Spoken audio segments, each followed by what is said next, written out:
How long do computers last?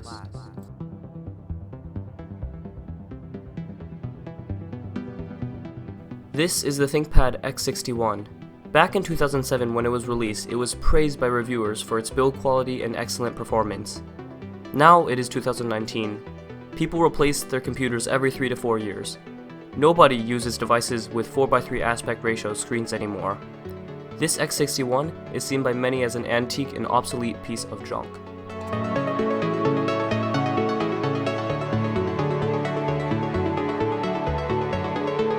But what these people do not see is that this machine still works perfectly 12 years later.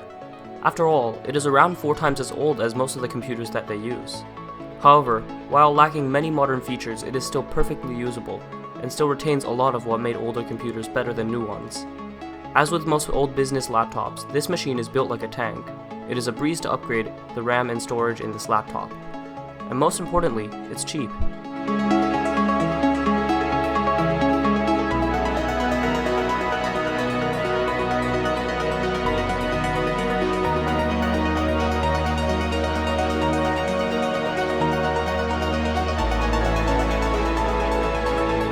So let's take a look at this laptop and see what it still has left in it.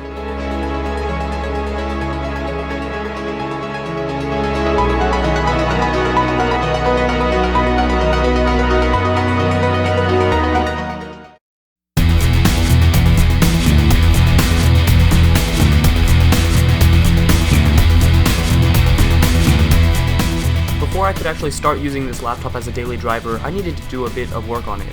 Like many other used laptops, the thermal paste was in need of replacement.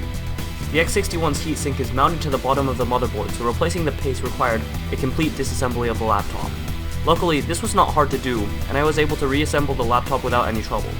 The machine also did not come with a drive, so I picked up a cheap but name-branded 120GB ADATA SSD to throw in it.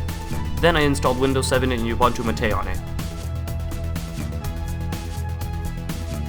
While reapplying the paste did keep the laptop from overheating, I decided to bring down temperatures even more by undervolting the CPU, an Intel Core 2 Duo T7300. This chip went down to 0.9 volts before throttle stop prevented me from bringing it down further. If you want to undervolt your CPU, it is recommended that you drop voltage in increments no larger than 100 millivolts at a time.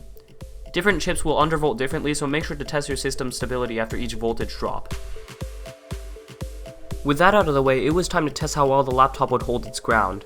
My machine came with 2GB of DDR2 RAM, but I was able to pull a 2GB stick out of an old family laptop to bring system memory up to 3GB of RAM. Armed with 2 CPU cores without hyperthreading, I eagerly ran Cinebench R15 and got a pathetic 64 points on the CPU benchmark. In comparison, my current PC with a dual-core quad-thread Intel Pentium G4600 scored 351 points. Passmark just up and crashed when I tried to test 3D graphics. Even so, this machine is no slouch. While the 802.11g Wi-Fi card is really slow, YouTube video playback at 1080p is smooth when on Ethernet. Even on Wi-Fi, websites load in reasonable amounts of time. Applications open very quickly thanks to the SSD. Battery life is respectable on the almost unused battery that came with the laptop. However, games will bring this system to its knees, with even Super Tux Kart being near unplayable at minimum settings.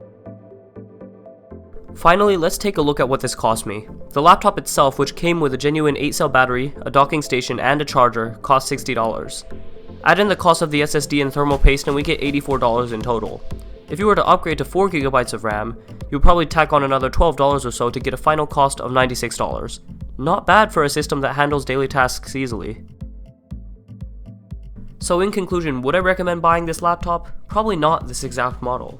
It is a bit old, and anyone who wants a machine that can do more than just web browsing and office work should go for something more powerful.